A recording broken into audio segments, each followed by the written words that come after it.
Eu sou Thiago Trindade, né, coordenador aqui da mesa.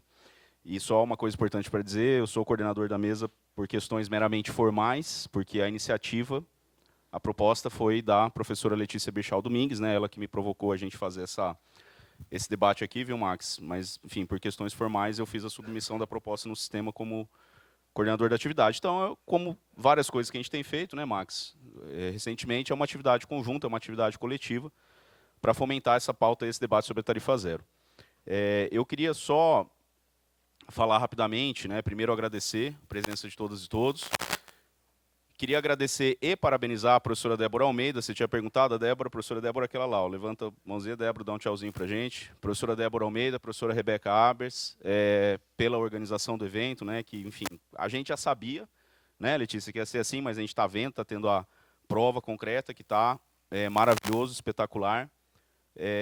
A gente sabe que não é fácil organizar um evento desse tipo. E a nossa proposta, né, de trazer esse debate para cá é de, na verdade, somar, né, mais uma atividade, né, mais um espaço de debate, abrindo mais um flanco aí de debate, nesse tema que está em expansão no Brasil, que está crescendo bastante, né, uma política que vem sendo ampliada. Inclusive, o governador do Distrito Federal anunciou anteontem, né, se eu não me engano, que agora vai ter tarifa zero para mulheres vítimas de violência doméstica, né, enfim, então a gente está vendo, né, que a política de tarifa zero, ela de fato, né, ela está em expansão. Isso não é uma coisa só do Distrito Federal, né, ela é uma questão nacional. Hoje, segundo o levantamento mais recente do pesquisador, né, do nosso grande companheiro, camarada Daniel Santini, que é um dos maiores especialistas no tema, hoje nós temos um total de 132 municipalidades, né, no Brasil que adotam a política de tarifa zero 24 horas por dia, 7 dias por semana. Isso abrange um total de 7,4 milhões de habitantes, praticamente 7 milhões e meio de habitantes. Então, não dá para dizer que a política de tarifa zero é uma política que não tem, né, enfim, que não tem importância, que não tenha uma importância grande aí no contexto, né, dessas interações socioestatais que a gente quer trazer aqui para o debate hoje. Então, eu vou simplesmente, né, agradecer aqui também ao aceite, né, Letícia? A gente agradece a Leila, ao deputado Max Maciel, que a gente sabe que tem uma agenda extremamente atolada, e, obviamente, ao aceite do nosso professor Wagner Romão, né, da Unicamp. Eu queria apresentar rapidamente, né, os nossos palestrantes. O Max Maciel deputado Max Maciel ceilandense, pedagogo, especialista pela UNB, é um ativista em prol do direito à cidade da tarifa zero. Ele é deputado distrital pelo PSOL DF, presidente da Comissão de Transporte e Mobilidade Urbana da Câmara Legislativa do Distrito Federal, onde tem liderado um conjunto de estudos sobre a implementação, sobre a viabilidade, né, da implementação da tarifa zero no DF. A nossa outra palestrante, na sequência aqui, né, e também coordenadora dessa proposta, é a Letícia Bechal Domingues, doutora em Ciência Política pela UFMG, atual residente de pós-doutorado junto ao Departamento de Ciência Política da mesma instituição, vinculado ao grupo de pesquisa Margem, também da UFMG, desenvolve pesquisa sobre movimentos sociais, ação coletiva, espaço urbano e tarifa zero, dentre outros temas. E agora nós podemos dizer que, em breve, a professora Letícia estará conosco aqui no Instituto de Ciência Política da Universidade de Brasília. Muito em breve, né? Agora é real oficial. Leila Saraiva, extremamente conhecida aqui no Distrito Federal por Leiloca, né? Doutoranda do Programa de Pós-Graduação em Antropologia Social da UNB, coordenadora de financiamento direto da Aliança Global de Comunidades Territoriais e ativista do Movimento Passe Livre Distrito Federal em torno. Suas principais áreas de interesse são antropologia urbana e antropologia política. E o professor Wagner Romão, que vai ser o debatedor, vai ser o comentador, é professor livre-docente em políticas públicas do Departamento de Ciência Política da Unicamp, do Instituto de Filosofia e Ciências Humanas da Unicamp, co-coordenador do Núcleo de Pesquisa sobre Participação, Movimentos Sociais e Políticas Públicas, o famoso NEPAC, fundado pela nossa querida professora Luciana Tatagiba, que está ali. Dá um tchauzinho para todo mundo te ver, Luciana. E pesquisador do Núcleo de Estudos de Políticas Públicas, UNEP, né, também da Unicamp. E o Wagner também é vereador pelo município de Campinas. Dito isso, então, queria só falar um pouquinho da dinâmica. A gente vai, na sequência aqui, Max, Letícia e Leila terão em torno de 15 a 18 minutos de fala, né? E depois a gente abre para o Wagner fazer os comentários, cerca de 15 minutos também. Depois a gente abre para perguntas do público, tá bom? Muito obrigado mais uma vez, Max. Fica à vontade se você quiser usar esse aqui ou aquele ali. Pode ser, tanto faz. Então, bom dia, gente. Oi? Bom dia. Quero primeiro saudar o professor Thiago Trindade assim, pela oportunidade de convite, nós participamos de mesas antes mesmo de eu ser parlamentar. Então, assim, essa rotina nossa de debater a cidade, a partir da universidade, das periferias, é histórica. Saudar a professora Letícia, nossa camarada Leila, também militante histórica. Professor Wagner, bom estar contigo aqui, vereador, nesse processo. Gente, assim, só dizer, o professor já fez uma síntese da nossa apresentação. Para quem não é, só para quem não é de Brasília, levanta a mão só para eu entender aqui como é que estou localizado. Maravilha. Para quem não conhece, eu estou com um boné escrito Ceilândia. Ceilândia é uma das primeiras experiências de remoção de favela no Brasil, ali no final, no início da década de 70, junto com Vila Kennedy, Cidade de Deus, e o seu nome vem de Centro de Erradicação de Invasões, ou seja, todos aqueles que ajudaram a construir Brasília, os construtores dessa cidade foram chamados de invasores e foram criados, estão a 40, a 30 e poucos quilômetros de distância do chamado centro. Então essa é só para localizar de onde nós estamos falando ou pontuando, e o que me coloca hoje enquanto deputado distrital é a luta dos movimentos sociais e populares históricos, e aqui está o camarada Paik, que a gente se conhece também nessa mesma longa caminhada, disputando a cidade a partir de uma outra visão e outra lógica. Dentro da perspectiva do parlamento, quando a gente assume, obviamente que o grande foco de debate nosso era como a gente poderia se perpetuar dentro do conjunto da cidade, tendo, aí eu quero muito dizer para vocês, Brasília como parte dessa experiência, que é um pouco diferente das cidades onde vocês vieram. Por que eu quero dizer isso? A maioria das cidades, Recife, até Alagoas, tem as grotas, enfim, Rio, São Paulo, Minas, a chamada periferia, o chamado centro, elas estão muito próximo do ponto de vista físico e do ponto de vista visual. E no Distrito Federal, não. As chamadas periferias estão muito distantes do ponto de vista físico e também do ponto de vista visual. Isso tudo, se a gente pega ali toda a premissa da base fundamental do desenvolvimento orientado para o transporte sustentável, que pensa as cidades cada vez mais conurbadas, né, adensadas, com serviços próximos das pessoas, cidades de 15 minutos, enfim, Brasília ela totalmente contrária desse redesenho. As pessoas estão cada vez mais longe dos chamados centros, longe dos chamados serviços. Isso dispendia, tanto do poder público quanto das pessoas, um deslocamento cada vez mais distante, cada vez mais demorado para acessar esses lugares. E a gente se esbarra numa grande problemática que não é de agora. É uma problemática histórica. Discutir tarifa zero nas relações socioestatais é entender que nenhuma das cidades ou a grande parte, não posso dizer unânime, mas a maioria das cidades não implementaram o tarifa zero porque os seus gestores foram e escutaram a população num bom senso e disseram, olha que legal, o povo está pedindo, eu vou implementar. Ou o sistema colapsou, e é o que está acontecendo hoje, o sistema está colapsado e tem uma crise no sistema de transporte, seja para as empresas, seja para os municípios, né? Ou eles entenderam que esse tipo de medida é uma medida que cabe na população e tem um retorno de visibilidade muito grande do ponto de vista político e não do ponto de vista de discutir a cidade como um todo. Por que eu digo isso? Nós temos hoje 132 cidades, são aproximadamente 7,4 milhões de pessoas que usufruem do tarifa zero integral no Brasil hoje. Mas se a gente pega o que isso representa para o conjunto dessa população é que a tarifa ela é até 15% no conjunto dessas cidades o custo do seu salário mínimo. Nós apresentamos um estudo aqui da comissão no seminário passado. A Comissão de Transporte, com a qual eu sou presidente, fez um levantamento e no Distrito Federal o custo do transporte leva do salário mínimo, considerado ele 1.500 e pouquinho, na escala 6x1, 52 viagens, 19% do salário dos trabalhadores. Se a gente pega a região do entorno, para quem não é de Brasília, nós temos aqui uma região que nós queremos chamar de metropolitana, né, alguns chamam de entorno. A cidade ocidental para cá, esse custo pode chegar a 38%, ou seja, quase 40% do salário das pessoas é comprometido ou pode estar comprometido pela tarifa, pelo deslocamento da cidade. Então, imagina o que você faria com 20% a mais do seu salário. O que você faria com 40% a mais do seu salário? Certamente um monte de outras possibilidades e adquirir uma série de outras premissas que não seria, por exemplo, ficar abarrotado dentro de um transporte com má qualidade, enfim. Então, entender o tarifa zero nessa relação é entender que foi uma disputa de narrativa dentro do conjunto da cidade e que, pós-pandemia, intensificou a crise da fuga de passageiro do transporte coletivo. Isso colocou todo mundo num dilema. Ou a gente implementa, é o caso de Formosa, a empresa abandonou e, como Formosa é uma população 60% CAD único, né, dependente dos benefícios sociais, a Prefeitura se viu necessária implementar o tarifa zero para que essas pessoas acessassem os serviços. E os serviços são fundamentais para isso. Na maioria das cidades que implementaram o tarifa zero, quando nós pegamos os estudos, o primeiro serviço a ser impactado como um acréscimo de melhoria são os serviços de saúde. Então a gente discute que o SUS é gratuito, mas se tem a tarifa, ele deixa de ser gratuito nessa perspectiva. Ele começa a ser um processo de limitador do acesso à cidade. Antes de passar aqui um resumo da apresentação em 15 minutos, microfone para político, você sabe que isso é meio complexo, mas vamos lá. 18. Então, é isso que eu queria dizer para vocês nessa síntese.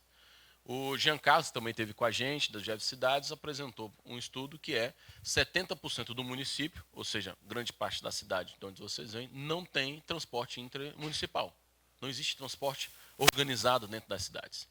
E que essas cidades, as 132, que implementaram o tarifa zero, quando nós vamos olhar no debruçar orçamentário, na maioria das cidades custou apenas 2% do orçamento total dessa cidade. Então, ou seja, a disputa por tarifa zero não é o custo. O custo vai ser sempre um discurso da burguesia. Por que eu digo que vai ser o custo da burguesia? Primeiro, aqui é um processo histórico de como o tarifa zero foi implementado no Brasil, mas, por exemplo, quando se constrói uma pista, se alarga uma via, constrói um viaduto, faz uma ponte, quem paga? O conjunto da população, inclusive aqueles que não têm um sistema motorizado individual. Ele paga, inclusive por uma coisa que talvez ele não vai usufruir na sua plenitude, porque a maioria do contexto da cidade é pensado numa lógica carrocrata, ainda mais Brasília, que é uma cidade de 3 milhões de habitantes, a terceira maior do país, com 2 milhões de automóveis. Então você imagina que nós estamos quase chegando ali no 1 para 1 nessa cidade. Por isso que a gente vive engarrafado e travado, e olha que nós temos 6 faixas, viu, rolante. Então imagina o que é o favorecimento do carro.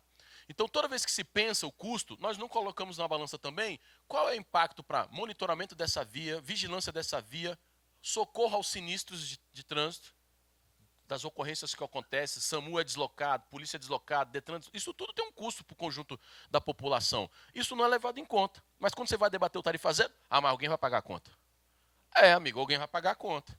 E a gente está debatendo exatamente qual é esse fluxo orçamentário dessa conta. Então, aqui no Distrito Federal, a gente com a comissão tentou fazer um pouco desse resumo, que desde 1990, e ontem a gente esteve lá no Congresso Nacional, em outra mesa, debatendo a gratuidade no sistema, nós tivemos a oportunidade de ter Erundina, essa figura viva, essa militante, assim, ou seja, enquanto a gente estava nem imaginando, no início dos anos 90, a Erundina, enquanto prefeita de São Paulo, dizia: a gente quer implementar o tarifa zero, quer taxar IPTU progressivo, quer pensar a área de expansão com crédito, quer taxar os carros mais poluentes, enfim, naquela época parecia uma loucura, sobretudo para as empresas privadas que ainda dominam o mercado, sobretudo o rodoviarismo, que dizia, porque na época era o quê? As empresas estatais é que iam operar esses sistemas, as empresas privadas iam sair. A minha tese hoje é que a gente, sim, temos que ter empresas estatais assumindo os principais corredores e sendo a referência tecnológica de mobilidade com qualidade, e não a empresa privada. Mas se a empresa privada também existe, sem conselho de participação popular, democrática, enraizada e pulverizada nos territórios, possivelmente o tarifa zero vai ser sempre uma propaganda com risco de sair, porque uma gestão pode assumir, outra pode entrar e pode ter outra perspectiva de visão. Então a gente pega aqui um pouco desse histórico. Isso aqui está compartilhado no nosso site, na comissão, na Câmara Legislativa, mas a gente pode assumir o compromisso, professor, de repassar para os inscritos aqui terem uma olhada. Então a gente faz um pouco desse panorama, desde os anos 90, com a implementação do tarifa zero, passando aqui por 2005, que tem uma manifestação específica também em outras cidades, discutindo o movimento passe livre, o tarifa zero. 2013 tem uma coisa muito simbólica, que foi a jornada de junho. O Roberto Andres, de BH, também fez um bom material, um bom livro, discutindo para além dos 20 centavos, porque aqui se debatia já o impacto da tarifa no bolso da classe trabalhadora em 2013. E exatamente pós 2013, Erundina também, que é uma figura muito antenada, entendeu que as pessoas estavam precisando compreender o transporte como um direito constitucional. Então, em 2015, ela faz a PEC, a Constituição, e inclui a mobilidade, o transporte, como um direito constitucional, está garantido. Assim como saúde, educação, também temos aí o transporte público como um direito constitucional. Então, é papel do Estado garantir que as pessoas circulem pela cidade. Isso abriu outras possibilidades de discussão sobre como é que a gente ia operar esse sistema. Porque aqui você tem, segundo os dados da ONU Habitat, dos próximos 50 anos, 30 anos, né, a gente vai ter 80% da população brasileira vivendo em cidade. E essa pesquisa traz para a gente que 44%, e no caso do Distrito Federal, 60% das pessoas atribui a locomoção dentro da cidade, ou seja, a mobilidade dentro da cidade como o maior desafio para acessar emprego, renda, educação, cultura e saúde. Então, se a gente não pensar uma cidade integrada, baseada na natureza, com soluções ali mais eficazes, com transição energética, com mobilidade urbana mais eficiente, nós vamos patinar. Então, em 2013 teve esse marco da jornada de junho, em 2015 apresenta-se a PEC, e aí vem uma coisa interessante, com a pandemia que a gente teve uma escalada, e sobretudo foi em 2013 que a gente passou para 116 cidades, aqui está defasado, a gente vai atualizar para 132, exatamente porque, com a pandemia, a evasão do passageiro no sistema, que na maioria das cidades ela que paga sozinho o sistema, foi muito grande. E a matemática ela é simples como essa água aqui. Se você tem um sistema que perde passageiro, o custo aumenta. Se o custo aumenta, o empresário não vai querer bancar sozinho. Então ele faz o quê? Aumenta a tarifa para o usuário final. Se aumentou a tarifa, mais pessoas saem do sistema. Se a pessoa sai do sistema, aí vira essa bola de neve que a única salvação é o subsídio. Que é o Estado entrar dizendo, ok, eu vou bancar. No Distrito Federal, nós passamos bem uns 40 anos com as empresas operando aqui livremente, num grande cartel existente. Houve uma licitação, a primeira licitação da história da capital do país, foi em 2011, com modelos de contratos muito duvidosos, que já está judicializado em segunda instância, não está judicializado na primeira instância, foi dado como vitorioso. Se hoje a justiça, na segunda instância do TJ, declarar como validar a primeira instância, todo esse contrato que está em Brasília cai. Por quê? A operação é simples assim também. Como é que os caras ganham dinheiro?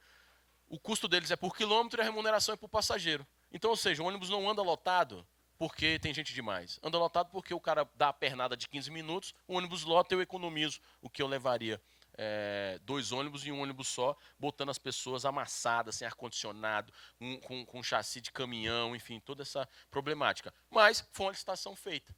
E o subsídio no Distrito Federal chega a 70% do custo do sistema. Então, qual é o que nos baseou a falar? Nós vamos ter um tarifa zero no Distrito Federal. Obviamente que, quando eu falo nós, eu estou falando da institucionalidade com toda a problemática que a institucionalidade tem. Mas esse passo de provocar, de dizer, não é da Câmara Legislativa, isso é dos movimentos sociais históricos que sempre pontuaram o passe livre, como lá atrás era do movimento estudantil e lutamos por passe livre, fizemos passeata e parata, mas também para entender que o tarifa zero era necessário e real e que o Estado tinha que discutir a conta com os ricos, não com os pobres, que é o que hoje paga, de fato, ainda essa conta. Então, se o Distrito Federal paga 70% do custo do transporte, eu não quero tirar os 70% do Estado, eu quero saber por que ele não arruma mais 30% e faz todo mundo andar gratuito. E falar gratuito, eu sei que não é gratuito, mas é o que a nossa população mais compreende, de falar, olha, não tem a tarifa. E aí as pessoas falam, mas deputado, não existe almoço grátis. Não tem mesmo, mas o nosso debate é se vai ser no quilo, se vai ser à la carte ou vai ser buffet livre. Nós queremos o buffet livre. Eu vou, já que eu estou pagando, o conjunto da população está pagando, eu vou comer à vontade, ou seja, eu vou rodar à vontade pela cidade. Então, a gente passa por essa premissa. Isso aqui é um pouco das cidades com maiores habitantes que a gente tinha projetado no estudo antes da atualização do 132, mas mostra que Minas Gerais, né, Letícia, é o nosso grande campeão de cidades com tarifa zero, né? Nós temos aqui essas populações atingidas. Hoje, Caucaia, no Ceará, é uma das cidades com o maior município, né, cidade, tem mais 300 e poucos mil habitantes, né, 355 mil, que tem o tarifa zero integral. Mas São Paulo e Brasília passam a ser as primeiras capitais com um volume maior de, não integralidade, mas de implementação de tarifa zero escalonada. E a gente defende que seja escalonada porque, nos estudos que nós temos, na maioria dessas cidades implementadas, 30% da demanda reprimida é o cálculo médio dessas cidades. Ou seja, tem 30% das pessoas que não vivem a cidade porque a tarifa inibe. Então, quando você abre o tarifa zero, você automaticamente tem um boom inicial, porque é isso, né? Lembra a casa daquela prima? Eu vou lá hoje só porque é tarifa zero. Eu pego nessa parada, desço na próxima. Eu dou a volta na cidade, faz tudo. A gente foi em São Caetano do Sul. Qual o grande problema de São Caetano do Sul? Primeiro, a população idosa que falou, o ônibus era meu, né? Agora eu não consigo ir sentado em todos. E o segundo, que é a maior reclamação de ouvidoria da CEMOB lá, é que a população de rua está acessando o transporte. Aí as pessoas falam, pô, tinha um cara em situação de rua aqui, tá mal cheiroso, etc. A gente, que bom, né? Fala assim, pô, aqui o cara tá vivendo a cidade, ele pode estar se deslocar de forma diferente, tá? Acessar programas que talvez ele não acessaria. Isso é só para você entender qual é esse perfil de quem está nessas cidades, enfim, acessando um pouco desse sistema. Aqui aí é um glossário gigantesco, né, de modelagem, de população, das cidades que foram implementadas no tarifa zero. Aqui tem um pouco dessa matriz de como cada cidade, eu acho que isso também é uma coisa muito que está sendo difícil, porque cada município, cada cidade implementa a tarifa zero a partir da sua realidade. Você tem Luziana aqui perto da gente, que é a emenda parlamentar, muito frágil e muito risco de não ser sustentabilidade. Mas a maioria tira do próprio orçamento. O próprio GEV Cidade aponta para nós que essas cidades que implementaram tarifa zero, em sua maioria, gastam mais transportando o resíduo sólido, que é o lixo, do que transportando pessoas dentro. Então, a disputa vai ser sempre orçamentária e decisão política, gente. Não tem nenhuma dificuldade de implementar isso. Primeiro é a vontade de se implementar. E depois a gente discutir as modelagens, que aí é uma coisa que nós temos que debater quando a gente debate essas relações socioestatais. Nós estamos defendendo, estamos numa tese de linha de pensadores, assim, que eu estou me debruçando muito, que é nós temos que discutir a modelagem do sistema por serviço e não por esses contratos que estão estabelecidos. O IPK, o índice de passageiro por quilômetro, não, é por serviço. Maricá agora está alugando ônibus e pagando diesel. Então, assim, resumindo, sabe quando você aluga um carro? Eu aluguei um carro, se ele vai rodar 20, 10, 30 quilômetros, ele vai dar problema, você troca e me dá outro, mas o preço é fixo. E se a gente faz isso baseado em quilômetro rodado, é a mesma, ou tendo a ser aparecido como um aplicativo. Se custa R$ 20, se você vai levar, pedir uma corrida, R$ 20, vai levar 4 pessoas ou só você, custa R$ 20. Se o sistema aqui em Brasília, o de passageiro, em média, as operadoras aqui, o custo por quilômetro é de R$ 7,90 a R$ 9,90, dependendo do trecho. Então, por que eu estou pagando por acesso? Se eu posso pagar por quilômetro rodado, estou supondo, né, dentro do conjunto da cidade, se ele vai levar 80 pessoas, 10 pessoas, eu vou pagar os 9 e os 7,90 por quilômetro. Né? Isso também é um debate e uma discussão de narrativa de como a gente pode pensar isso. Nos 3 minutos, só para avançar, aí tem a proposta da PEC do SUM. Aqui vou adiantar, porque que nós mapeamos do tarifa zero nosso. Deixa eu ver. Será que eu pulei? Ou não está nessa apresentação? Enfim, o Brasil implementou agora aqui. Essa é um pouco da curva nossa, né? Começou em 24 de abril, só os domingos e feriados. E o último feriadão, foi 24 de fevereiro?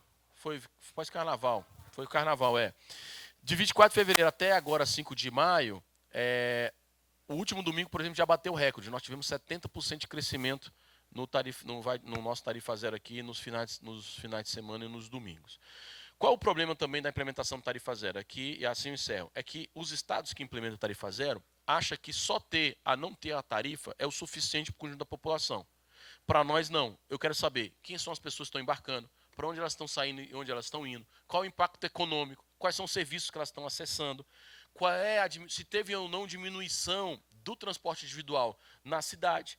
Né? Então, a gente teve essa curva de crescimento dentro do que é a capacidade do domingo e do feriado, certo? Max, mas como é que paga essa conta, então, no país inteiro, se a gente tem cada um tocando a fita? No nosso discussão lá com a Erondina, dentro do SUM, aí você tem a CID, que é a contribuição a partir do combustível também, IPTU progressivo. Nós aqui no Distrito Federal apresentamos um fundo distrital do transporte, onde a gente taxava o estacionamento com uma autarquia pública gestada, e aí dividindo o recurso entre mobilidade, os modais coletivos e ativos, né, andar a pé e bicicleta, imposto para áreas de expansão nova, ou seja, vai criar aqui a etapa 2 do Noroeste, que é uma cidade, que é um bairro aqui perto da gente aqui, que o apartamento de um quarto custa R$ 1 milhão. Brasília tem dessas coisas. Olha, você vai expandir a cidade e essa galera tem que ter uma taxa, um imposto, porque aquela cidade vai demandar para a gente uma lógica específica, né? E a gente pensa uma série de contribuições, a gente tem essa possibilidade de rateio e, obviamente, a disputa orçamentária. Nós somos uma cidade hoje com 61 bilhões de reais e que, se a gente colocasse no que é o contrato hoje no DF, que é esse que a gente não concorda, o crescimento que a gente está assistindo aqui do tarifa zero, se fosse em restrito, a gente teria um custo anual de 4 bilhões de reais. Hoje a gente paga 2. Então, dá para achar 2 bilhões no orçamento para fazer com que a cidade toda ande no formato do contrato deles, não é o nosso não. Se for no nosso, deve ter abaixar muito mais essa história aí, né? E aí muita gente fala, mas Max, 4 bilhões é muito. É, mas aqui o Distrito Federal dá 9 bilhões de isenção fiscal para empresas.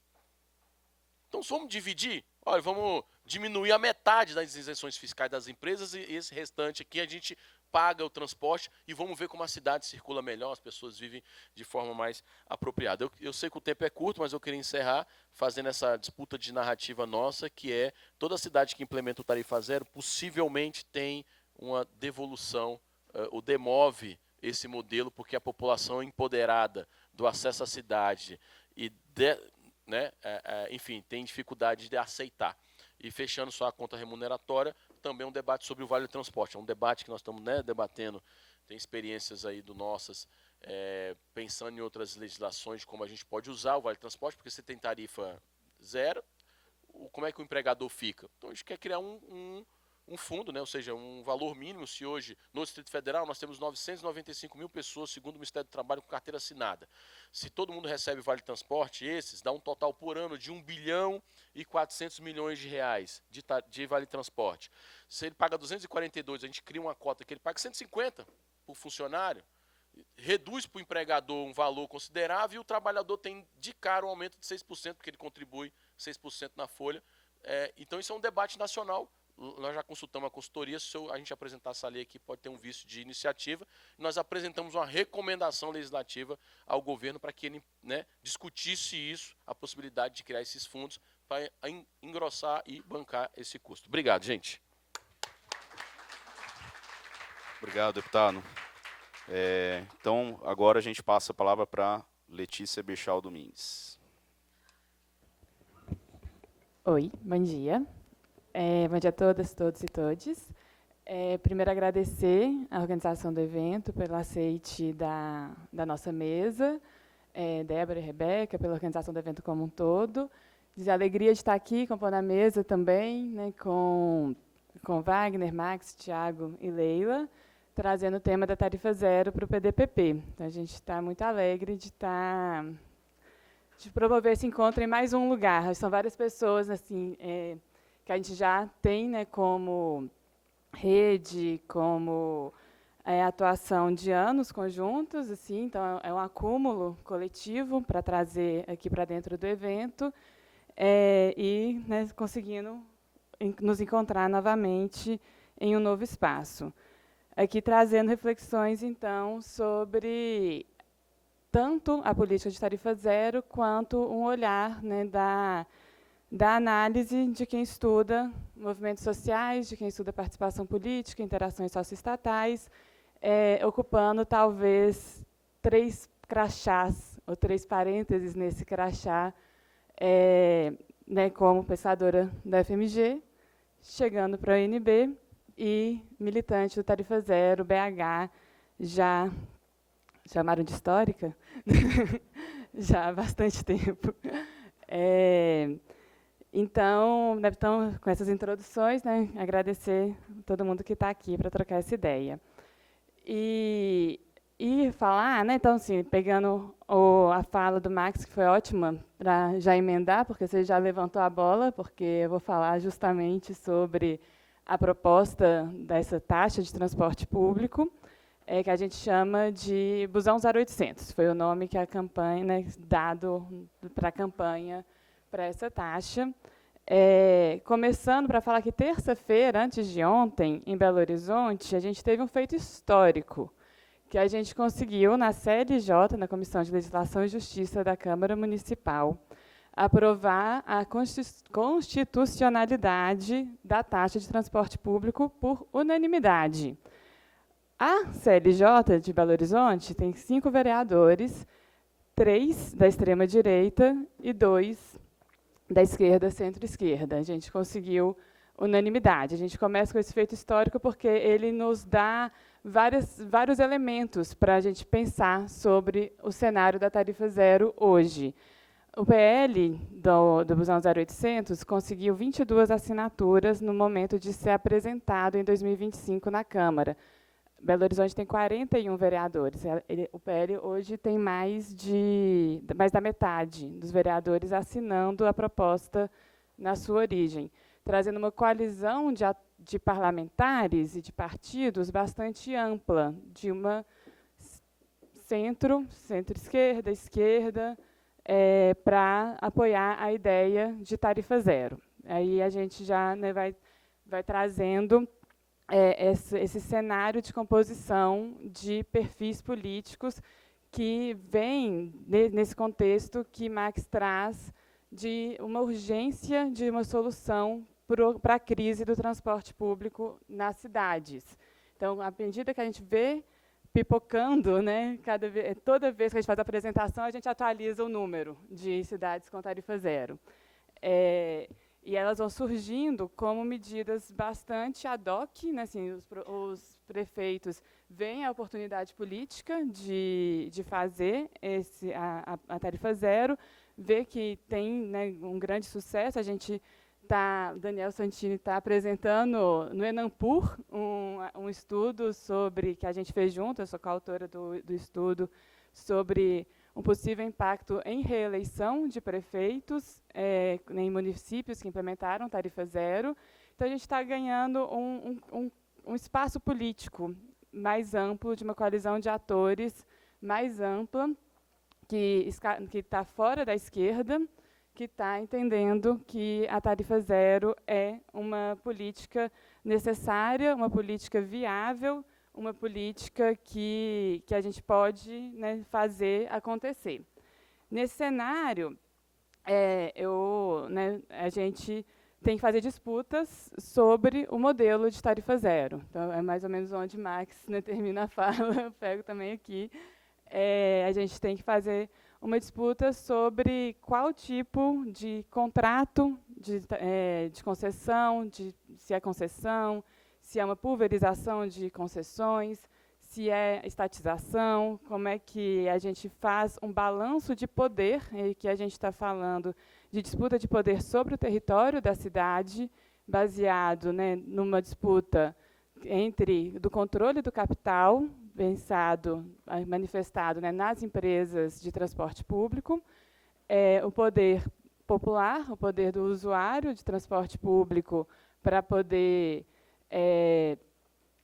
tanto controlar, ou executar, ou pensar essa cidade a qual ele consegue acessar de forma mais ampla a partir do momento em que o transporte sai do lugar da mercadoria e se insere no lugar do direito e do usufruto do direito à cidade como um lugar de uso, né, e não um lugar de mercadoria, um lugar de troca. E como que a tarifa zero, então, pode significar um dinheiro fácil no bolso de empresário ou pode significar uma nova forma da gente pensar o direito à cidade. E a gente está inserido nessa disputa quando a gente se propõe a discutir, né, a tarifa zero agora na prática. Então, prefeituras estão fazendo tarifa zero. Como que a gente vai fazer isso e qual que é a nossa disputa dentro da análise dos movimentos sociais e dentro da prática dos movimentos sociais e, né, dos nossos representantes eleitos e da interação socioestatal e da academia. E aí eu vou falar um pouco sobre, então, essa proposta de financiamento, porque, né, como militantes históricos, sempre vamos falar de tarifas, mas quem paga a conta?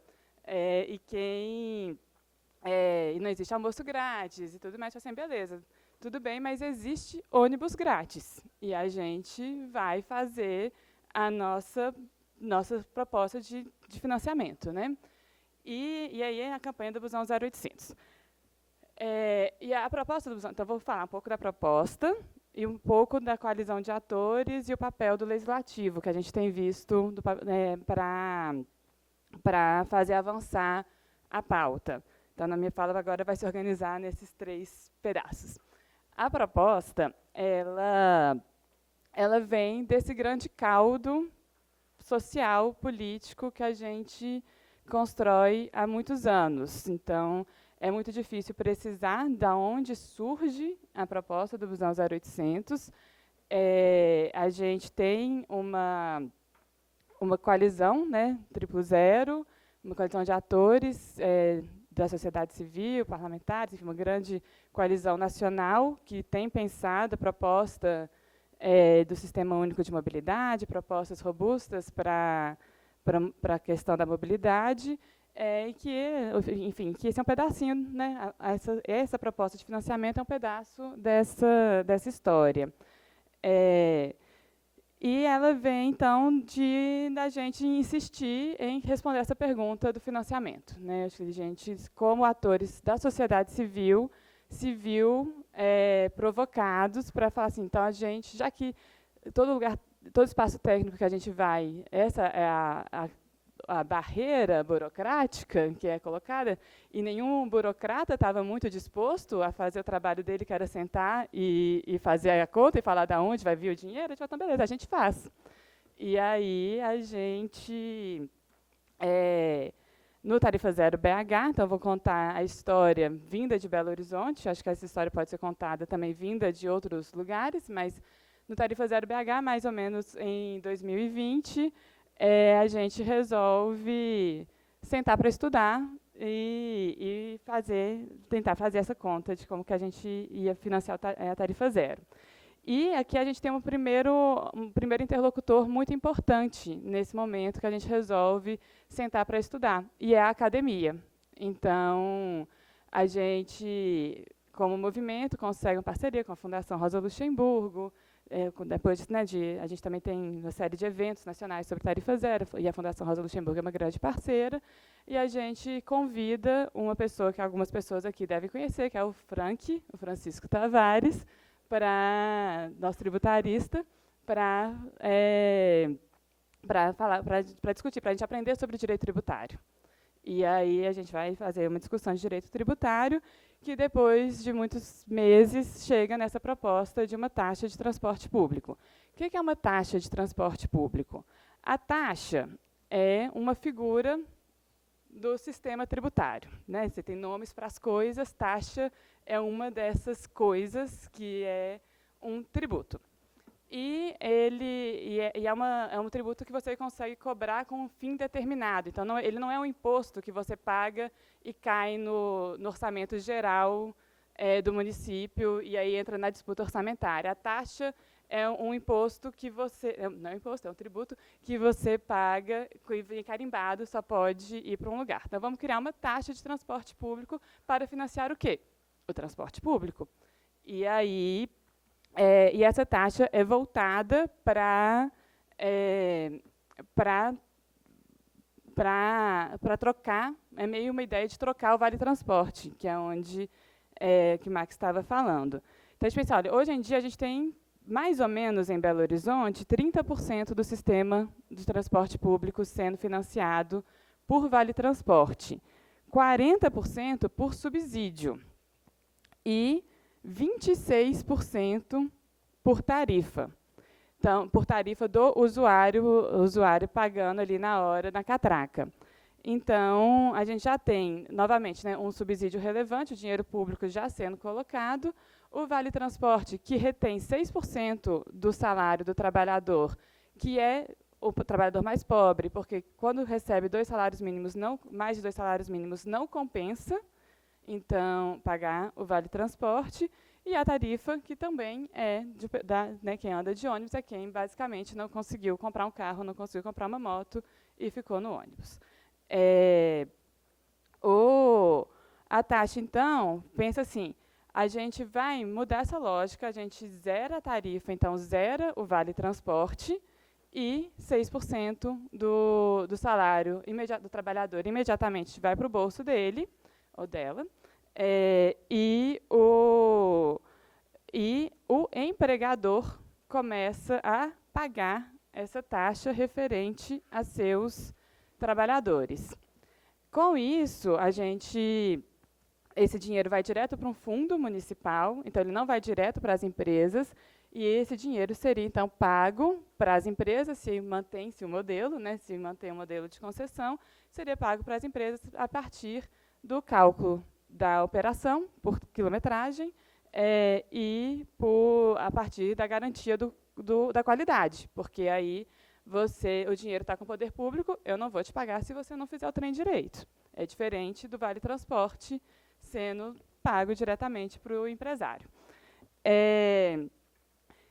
Hoje, se a gente faz a conta da taxa em Belo Horizonte, ela custa R$ 185 para o empresário para cada empregado que ele tem. Isso é 6,19 reais por dia, né, do trabalhado. Isso é menos do que a tarifa está a 5,75. Então, de 6,19 para 5,75 é uma coisa, né, é muito pouco dinheiro, está muito mais barato a taxa de transporte público. Aí a gente já fez essa conta para várias cidades, então para o DF está mais ou menos R$ 256 e para Campinas está R$ 208 por mês. Nessa taxa, meu Deus, mas vai cobrar demais, vai onerar demais as empresas e o pequeno empresário e tudo mais. O pequeno empresário está isento. Se tem de 1 a 9 trabalhadores, está isento, paga 0. Isso significa que você tem uma potencial economia do pequeno empresário que contrata pessoas com até 2 salários mínimos, que paga Vale Transporte, mas agora, com a taxa, vai pagar R$ 0, vai economizar em Vale Transporte. Então, e tudo isso paga a tarifa zero? Paga. E vai ficar ruim. Não, porque a gente colocou 30% de aumento do custo do transporte para poder garantir que vai melhorar, ou que, pelo menos, né, nesse boom de demanda que a tarifa zero traz, vai poder compensar esse excesso essa demanda reprimida, né, que são pessoas que não usufruem do direito à cidade, passam a usufruir. A gente pode conversar mais sobre a taxa, só para eu poder passar, para eu conseguir abordar os 2 pontinhos e concluir. Por que a gente, né, então, entende que a gente, né, tem tido avanços, né, a gente tem tido muitos avanços nessa proposta. Então, Belo Horizonte conseguiu propor isso via legislativo, graças a uma coalizão de atores. Então, a gente consegue juntar vários atores da sociedade civil, muitos movimentos, muito movimento da área do transporte, do direito à cidade, mas movimento cultural, a turma do carnaval, o movimento estudantil, enfim, tem muitas áreas de movimentos que estão se agregando em torno dessa campanha. A gente fez 3 apresentações, a gente tentou 3 vezes apresentar o projeto para a Câmara Municipal. Então, e aqui, né, pensando em formas de interlocução, estrutura de oportunidade política, a gente foi entendendo foi mudando de estratégia para essas tentativas de apresentação na Câmara Municipal. Então, a primeira a gente lançou só como uma ideia, que foi quando a gente conseguiu mais apoio da sociedade civil. Então, a gente não protocolou como um projeto de lei, tá? A gente apresentou a ideia, conseguiu agariar atores da sociedade civil. Depois, a gente fez um projeto de lei de iniciativa da sociedade civil, que é uma coisa que pode fazer na Câmara de Belo Horizonte, que não é não é de iniciativa popular, é uma associação que pode assinar um projeto de lei e apresentar. E aí a gente fez isso, porém era ano eleitoral, e o projeto foi assim, completamente esquecido pela vereança. E esse ano ele foi reapresentado por uma vereadora parceira, a Isa Lourenço, né, que é do PSOL também, e nessa virada de um projeto que foi totalmente esquecido no ano eleitoral para um projeto com 22 assinaturas em 2025, no primeiro ano de mandato. Então, no primeiro ano de prefeitura, uma prefeitura, num contexto muito específico, que o prefeito estava morrendo, então estava com uma... É verdade, né? Mas ele morreu, né? Assim, mas nesse período ele estava hospitalizado, então estava com uma falta de mando do executivo. Então era um momento que o legislativo estava muito solto também. Então a gente consegue 22 assinaturas, então várias coisas que também são um momento político muito específico, né, da cidade. E uma decisão de migração da interlocução do Executivo para o Legislativo, que é uma coisa que eu queria, né, terminar a fala falando isso, porque temos 2 representantes do Legislativo aqui, e estamos, né, numa discussão de interação socioestatal, porque os movimentos, né, avaliaram um completo esgotamento do diálogo com o Executivo depois de mais de 15 anos tentando, né, assim. E aí, quando você fala assim, participa de conselho, faz reunião, faz protesto, aumenta a tarifa, entrega proposta, senta pra, né, apresenta a proposta nos conselhos, e é completamente, né, assim, beleza, as pessoas ali falando da proposta, tanto faz, vão continuar vendo o sistema colapsar na nossa frente sem uma busca do executivo por esse resgate. Então, quando o movimento entende esse esgotamento das instâncias típicas que a gente, né, buscava, e vê a possibilidade de escrever com as próprias mãos um projeto de lei e entregar para uma vereadora e falar assim, então, vai lá, e a gente junto, né, vai fazer o movimento como uma nova estratégia, uma nova tática ali, que se abre num novo contexto também, né, de diálogo e de uma nova forma de se pensar o legislativo como um espaço de construção que vem aí também de outras chaves de análise que a gente pode trazer de uma renovação do legislativo, de outros atores que vão também entrando para dentro do poder legislativo. Então, como tudo é isso, obrigada, gente, estou à disposição para trocas de ideia.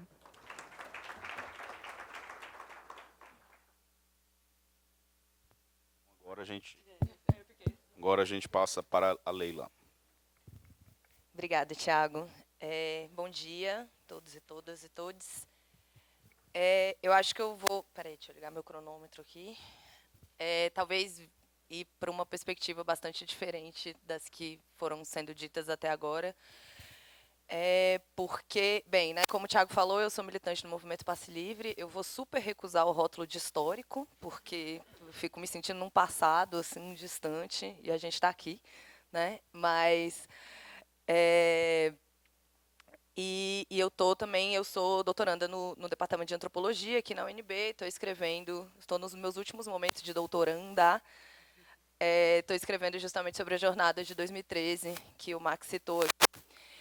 E aí eu acho que, talvez justamente por isso, que eu vou um pouco virar a perspectiva para pensar essas interações, principalmente da perspectiva do movimento social, né? De um movimento que ouviu por muito tempo que a tarifa zero era uma coisa totalmente descalabrada, impossível, e que agora vê a tarifa zero nesse monte de número aí, lista de cidades e municípios sendo aplicada pelos atores mais surreais nas nossas concepções, digamos assim, né? Então, eu acho que as preocupações que eu vou dividir aqui com vocês, eu acho que é um pouco a partir dessa perspectiva do movimento Passe Livre.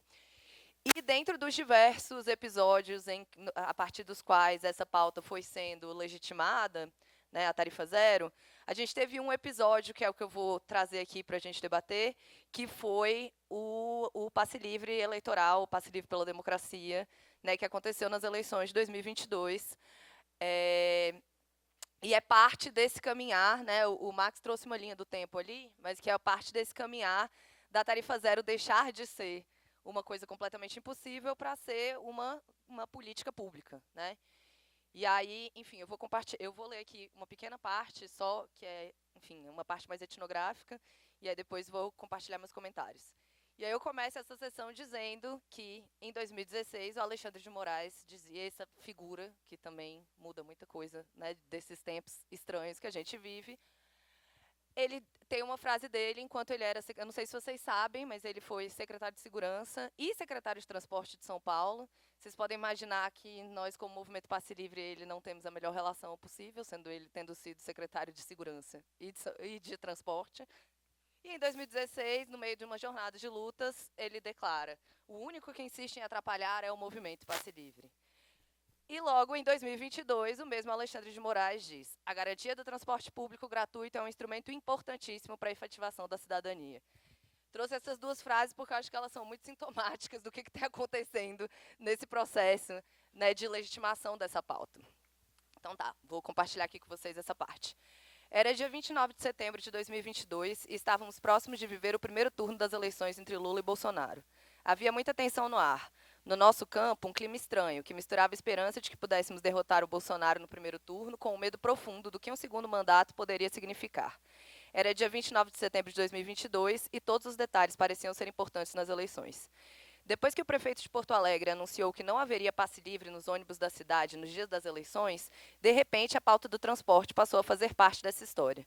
A redução dos dias com transporte gratuito em Porto Alegre já vinha sendo aplicado desde 2021, mas o anúncio da suspensão naquele primeiro turno eleitoral causou rebuliço imediato. Em resposta à decisão do prefeito de Poa, o senador Randolfo Rodrigues entrou com um processo no STF para garantir o passe livre nas eleições. Dia 28 de setembro, e tudo deveria acontecer às pressas, para assegurar que, 4 dias depois, eleitores de todos os países pudessem se transportar sem pagar para votar. A ação de Randolph causou emoção no grupo da Tarifa Zero. Imagina se o STF dá uma liminar favorável. Alguém pergunta: nossa, seria uma experiência fantástica. Ainda no mesmo dia, Eduardo Paes, prefeito do Rio de Janeiro em 2013 e novamente em 2022, declara que a cidade do Rio de Janeiro vai fortalecer a festa da democracia e garantir transporte gratuito para os eleitores. No nosso grupo de WhatsApp, as notícias de municípios que aderem à medida se multiplicam. De repente, Curitiba, São Leopoldo, Manaus, Pelotas, Fortaleza anunciam que adotarão a medida no primeiro turno das eleições, seja por decisão de seus governos, seja por determinação judicial. Na onda de surpreendentes adeptos da tarifa zero nas eleições, Joyce Hasselmann, ex-bolsonarista, apoia a medida em uma rede social. O prefeito de Porto Alegre recua na proposta de cancelar o passe livre no domingo eleitoral. A Frente Nacional de Prefeitos entrou com amicus curiae na ação do senador Randolph para garantir o passe livre como medida de soberania popular, solicitando ainda que o Tribunal Superior Eleitoral arcasse com o custo da gratuidade. As reações entre quem está construindo a luta pelo transporte há mais ou menos tempo eram variadas, mas todos contestando uma vitória inesperada. Surgem propostas de campanha de tarifa zero para o 2 de outubro, como se estivéssemos diante de uma oportunidade imperdível. Eles estão descobrindo o quanto a tarifa é impeditiva, afirma Lúcio Gregório, um dos primeiros a descobrir isso ainda nos anos 90. A gente está vencendo muito. Em meio a tantas notícias malucas para quem, como nós, jamais imaginávamos que o passe livre ia servir literalmente a propósitos eleitorais, um tipo de mundo paralelo se abria. Nele, de repente, o transporte era essencial para a democracia. Nele, parecia evidente que a tarifa era capaz de impedir muitos direitos, inclusive o de votar. Para completar a perplexidade, quem passou anos ouvindo que lutávamos por uma pauta menor, não pode ser só por 20 centavos, como sempre disseram, naquele 29 de outubro lidaríamos ainda com Newton Tato, deputado do PT de São Paulo, anunciando que Lula queria fazer o SUS do transporte, com repasse de verba federal para estados e municípios garantirem o transporte de seus habitantes. A gente apelidou de SUS do transporte, disse Tato, quiçá sem saber que havia entrado em uma longa disputa entre ativistas da pauta sobre quem havia nomeado a proposta. A ação de Randolph foi indeferida pelo ministro STF, Luiz Roberto Barroso, para aquele primeiro turno. O ministro, no entanto, afirmou seu passe livre louvável como política pública, devendo, porém, ser assegurado por via legislativa, com orçamento próprio e o devido processo político. Além disso, Barroso autorizou a adoção do passe livre nos municípios que assim o puderem, apenas não obrigou a sua realização. No dia 1º de outubro, a coligação de Bolsonaro entrou com o politicamente inacreditável pedido que o TSE revertesse a decisão do STF de possibilitar transporte gratuito nas eleições. O pedido, no entanto, foi visto como absurdo pelo juiz responsável. A partir do debate público sobre a importância do transporte nas eleições, iniciativas como a campanha do Passe Livre pela Democracia começam a ser articuladas, estimulando que mais prefeituras e governos adotassem a medida.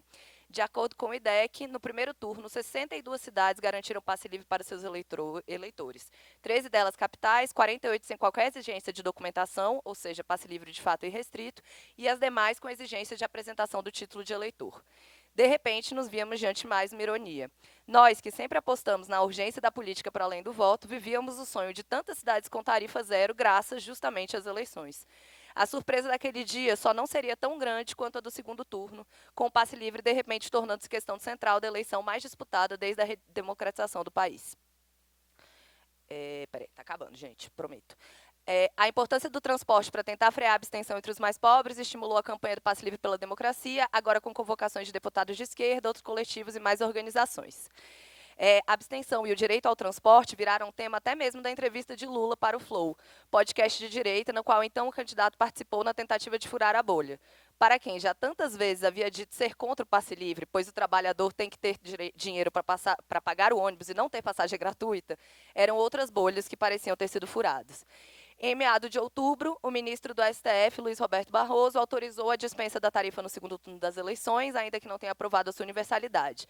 A essa altura, a campanha do Passe Livre pela Democracia já estava funcionando a pleno vapor, com a participação de mais de 80 organizações. Progressivamente, crescia o nome de municípios que adotavam o passe livre eleitoral. No dia 19 de outubro, o STF formou maioria para permitir a oferta de transporte gratuito no dia 24 de outubro, véspera do aniversário de 18 anos do movimento Passe Livre DF, praticamente todas as capitais do país haviam garantido a gratuidade no segundo turno das eleições. Praticamente todas, menos 4, tirando Teresina, que viu o transporte coletivo colapsar durante a pandemia e ainda não se recuperou. As 3 capitais que não anunciaram a tarifa zero para o segundo turno são também as 3 que têm coletivos ativos lutando pelo passe livre. Isso é uma fala do PAIC, inclusive, no nosso grupo. É São Paulo, DF e BH. O governo do Distrito Federal acabou sendo obrigado a adotar a medida após uma ação civil pública perpetrada pela Defensoria Pública. A Prefeitura de São Paulo anunciou pouco depois, após reuniões com organizações e com a surpreendente participação da deputada Tabata Amaral, que haveria também passe livre na cidade. Nas vésperas do segundo turno das eleições mais disputada desde a redemocratização, nas vésperas do segundo turno contra Bolsonaro, nas vésperas das eleições que reconduziria Lula ao poder, nas vésperas de alcançarmos a maioridade como movimento, de repente, nós éramos agora incontornáveis. Era o que se dizia no nosso grupo.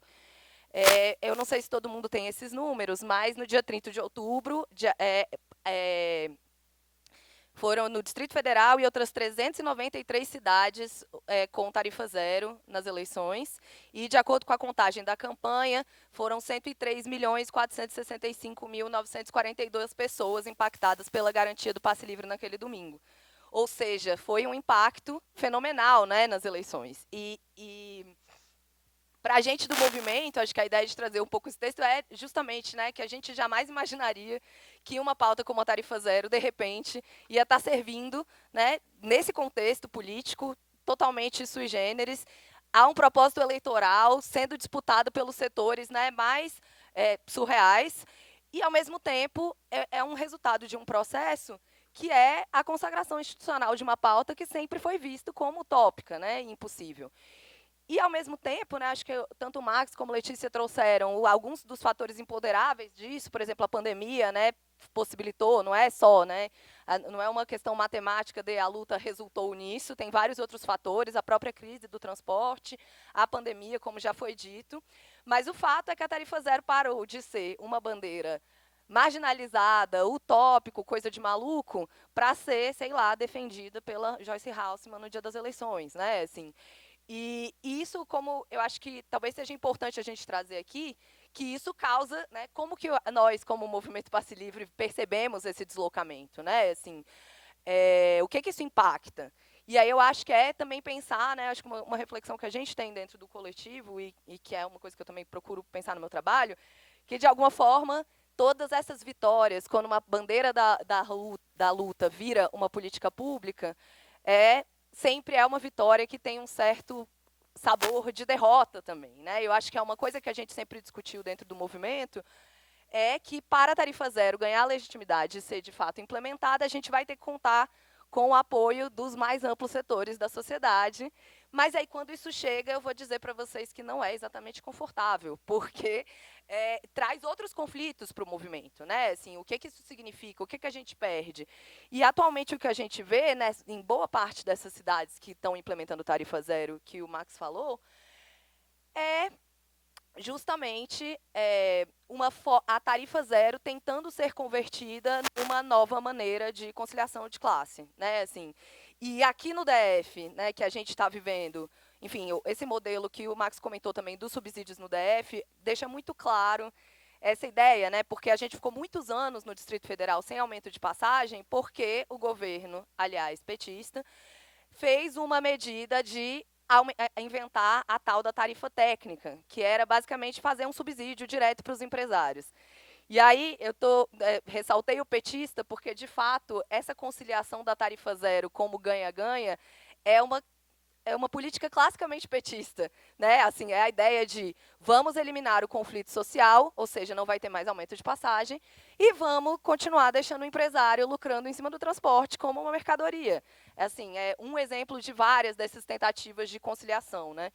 Mas para a gente do movimento Passe Livre isso não é suficiente, né? Assim, então o que a gente eu acho que a reflexão que a gente precisa fazer, e essa é a função do movimento, né? Assim, de novo, qualquer tarifa zero é melhor do que nenhuma tarifa zero.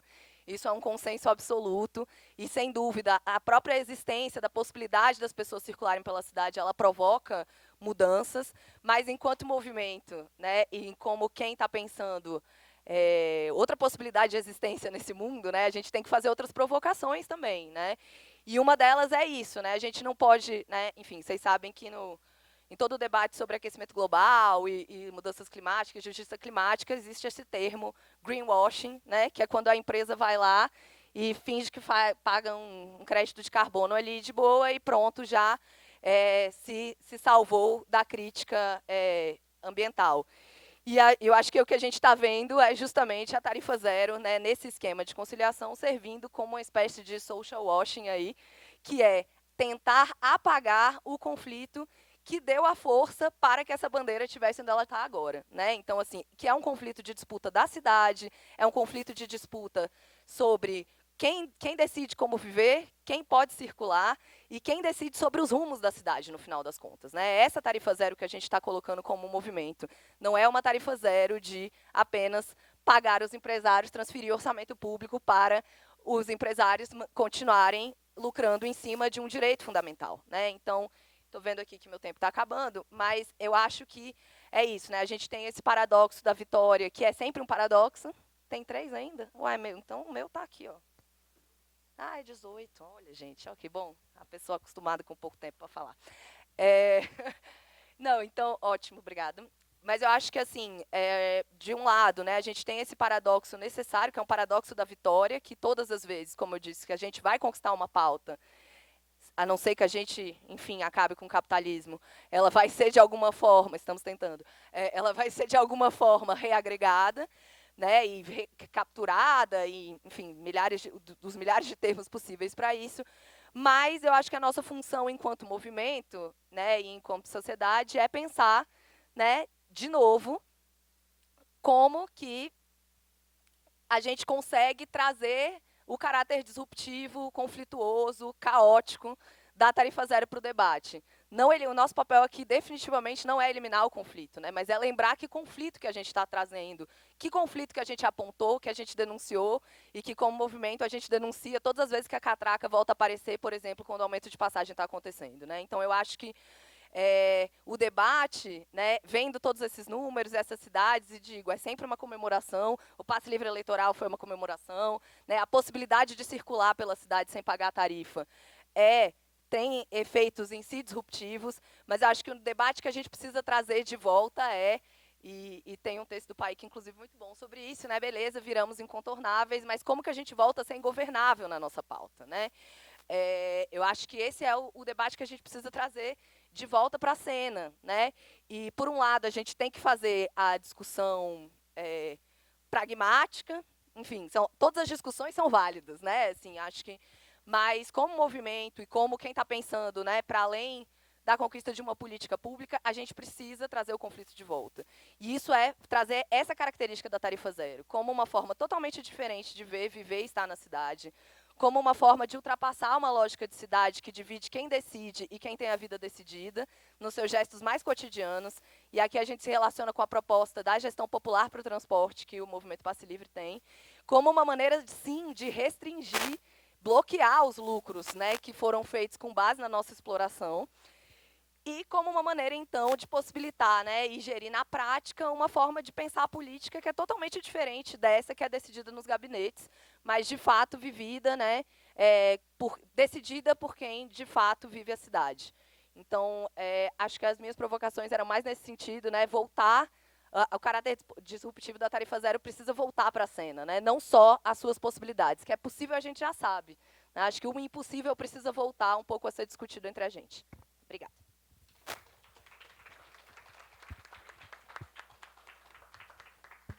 Excelente. Excelente, Leila. Muito. Alô? Vocês estão ouvindo? Então? Bom, então agora a gente, feitas as palestras, né, agora a gente passa para o professor Wagner Romão fazer os comentários. Wagner, eu te aviso aqui quando tiver 12 minutos, tá? Só para você... Beleza, obrigado. Bom, pessoal, alô? Tudo bem? Bom dia, pessoal. Prazer estar aqui também com a Leila, a Letícia, o Max, o Thiago. Estou gostando muito da mesa porque acho que ela traz também uma coisa que estava muito presente desde o primeiro PDPP, que era essa conexão dos movimentos sociais, né, da academia, de quem está no poder público, de quem está no legislativo, né, enfim, acho que isso é super importante e essa era a ideia inicial que acho que a gente vai mantendo ao longo desses 6 encontros. Né. Bom, é um tema super legal, super forte, né, e super interessante para a gente pensar a cidade realmente. Né. E eu, ouvindo as falas, me veio muito, né, acho que a Leila termina muito bem a fala dela nesse sentido, porque ela me ajuda a dialogar tanto com a fala do Max, como com a fala da Letícia, mas tanto com os próprios movimentos da tarifa zero e do passe livre, né, desde que eles começam a aparecer. Porque acho que, claro, existe uma imediaticidade do custo da tarifa para as pessoas e o quanto isso é segregacionista, né, nas nossas cidades, e que isso é tão grave, é tão forte, que fica, assim, até me parece, né, muito contraditório, até mesmo inesperado, né, embora a gente saiba que mobilizar não é fácil, né, mas que a gente veja as mobilizações pela tarifa zero tão espaçadas no tempo. A gente tem momentos, né, não é à toa que a linha do tempo que o Max apresentou aqui, ela aponta realmente, olha, teve lá em Florianópolis, depois 2013 foi um momento muito especial, né, se espalhou pelo Brasil inteiro, mas a centralidade que a questão do transporte tem para a população trabalhadora mais pobre, aí, que está na faixa dos até 2 salários mínimos, né? E o quanto a gente vê que quem puxa realmente, né, o movimento de tarifa zero e de passe livre são os estudantes, é a juventude, né, é essa população que a gente vê mais nas manifestações. Eu acho que isso mostra um pouco essa dificuldade do movimento, né, em conseguir trazer para a pauta justamente aquela população que é a mais prejudicada com o preço da tarifa, com a qualidade do serviço, né, e com o quanto ela sofre por conta disso. Né. Sofre porque o serviço é ruim, sofre porque a tarifa é alta. Coisa que a gente vê muito menos por exemplo, com a questão da saúde. Né. Quer dizer, a saúde ela impacta fortemente a vida das pessoas, sobretudo a população que é SUS dependente, e eu estou vereador, a quantidade de demanda que a gente recebe da saúde é inimaginável. A gente recebe também no transporte, mas a da saúde ela é muito mais intensa, né, e muito mais forte.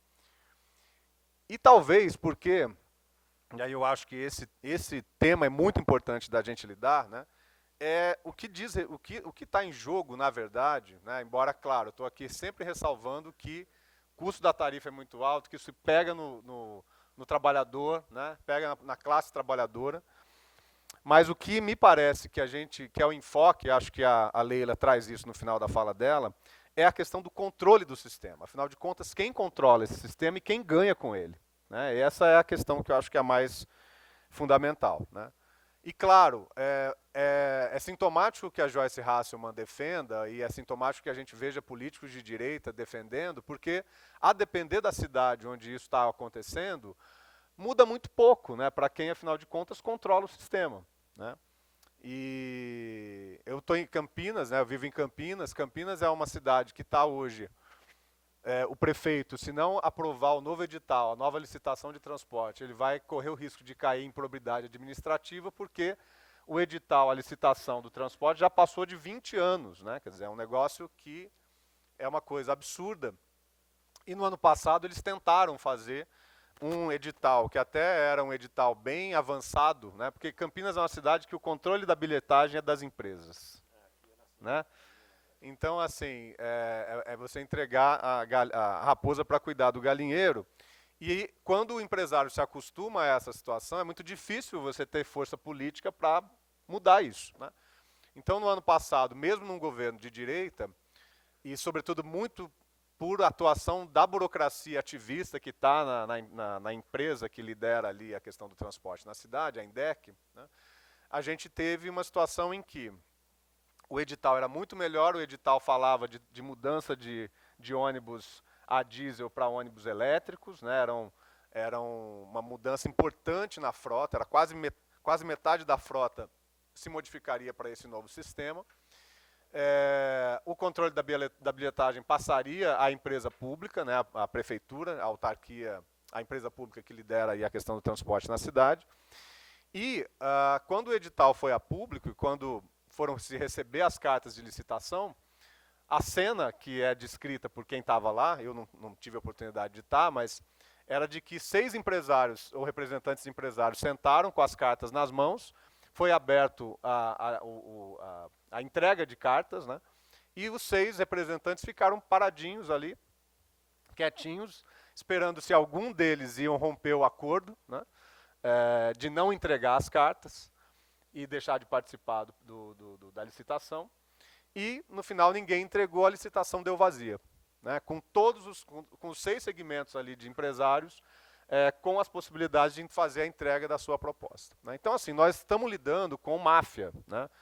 Esse sistema não é um capitalismo monopolista, no máximo oligopolista, e a questão do transporte, na grande maioria das cidades brasileiras, ela está ligada a isso, a esse tipo de empresariamento mafioso da questão do transporte. Então, eu acho que a gente não pode realmente, como a Leila bem apontou, tratar da questão da tarifa zero sem tratar desse tema como o tema mais fundamental, né? E, além disso, considerar também que há uma variedade muito grande, e aí eu acho que isso é um ponto mais difícil da gente lidar, né? Há uma variedade muito grande sobre como os sistemas foram se montando nas cidades, né? Quer dizer, as cidades brasileiras são, acho que, né, quer dizer, o Max falou aqui da situação em Brasília, né? Mas São Caetano do Sul, por exemplo, é uma cidade conurbada ali, né? Ela é uma cidade, acho que prática é 100% urbana, então tem uma característica muito específica a respeito disso, né? Campinas é uma cidade extremamente espalhada no território, o território de Campinas é metade do território da cidade de São Paulo, e, no entanto, Campinas tem 10% da população, né? Então é uma cidade pouco densa, né? Com uma tarifa de transporte lá que está a R$ 6,20, né? Acho que é uma das tarifas mais caras do Brasil. E Maricá, por outro lado, né? Eu nunca tive a oportunidade de estar em Maricá, mas Maricá tem os royalties do petróleo que facilitam muito a vida do prefeito de lá. A gente vê notícias muito boas de Maricá, mas nós temos que levar isso em consideração também. Poderia ser diferente? Poderia, né? Mas Maricá consegue fazer uma coisa, que é ter uma empresa pública de transporte que consegue dar conta dessa necessidade, né? Então, eu acho que sempre quando a gente vai discutir transporte, aí acho também que a questão da mobilidade, a questão do transporte, ela faz parte daquilo que o Eduardo Marx, da USP, né, chama de políticas do urbano. Então, todas essas políticas em que nós não temos um sistema federalizado, como temos o Sistema Único de Saúde, como temos, em parte, a questão da educação, né, e nós temos os municípios com praticamente total poder, né, a respeito da questão do transporte. Então, a ideia de um sistema único de mobilidade, né, ela me parece fundamental para a gente também pensar essa reorganização do transporte ou da mobilidade como um direito, né, trazer a ideia do direito à cidade, incorporar na ideia do direito à cidade a ideia do direito à mobilidade, o direito ao transporte. É claro que isso na Constituição é um passo importante, mas a viabilidade disso, ela necessariamente passa, sim, por uma discussão que tem a ver com o sistema federativo brasileiro, né? Tem a ver com as regiões metropolitanas, com a dificuldade que nós temos em lidar com isso também, né? E acho que aí, acho que talvez aqui para ficar no tema da mesa, né, sobre a tarifa zero, é fundamental que a gente tenha essa consciência, né, de como, claro, por um lado, a importância disso enquanto uma pauta política, enquanto uma pauta de diálogo com a sociedade em vistas da diminuição dos seus custos de vida, melhoria da sua qualidade de vida, mas, de outro lado, essa necessidade que acho que é fundamental da gente pensar o sistema como um todo e pensar quem controla e quem ganha o sistema, né? Lá em Campinas, como eu estava dizendo, vou utilizar um pouco o exemplo de Campinas para fortalecer esses argumentos, né? Com a bilhetagem controlada pelo empresário. Nós tivemos um embate lá na Câmara, acho que foi um dos meus primeiros embates lá, que era o seguinte, a Campinas ganhou, teve o PAC Mobilidade no ano passado, né? E Campinas ganhou 20% de todos os recursos que estavam destinados às cidades no PAC Mobilidade de 2024. Né? Campinas ganhou modo de falar, mas ganhou financiamento via BNDES há 20 anos, a juros muito baixos, né? A possibilidade de comprar 512 novos ônibus, sendo que isso representa em torno de 60% da frota, né, de Campinas. 512 ônibus, sendo metade desses ônibus elétricos, e a outra metade ônibus com a tecnologia bastante avançada em termos de impacto ambiental, etc. Né?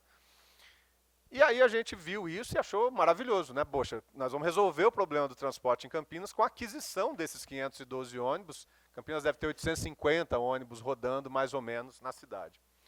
Qual não foi a nossa... Não foi surpresa, mas qual não foi a busca que a gente fez?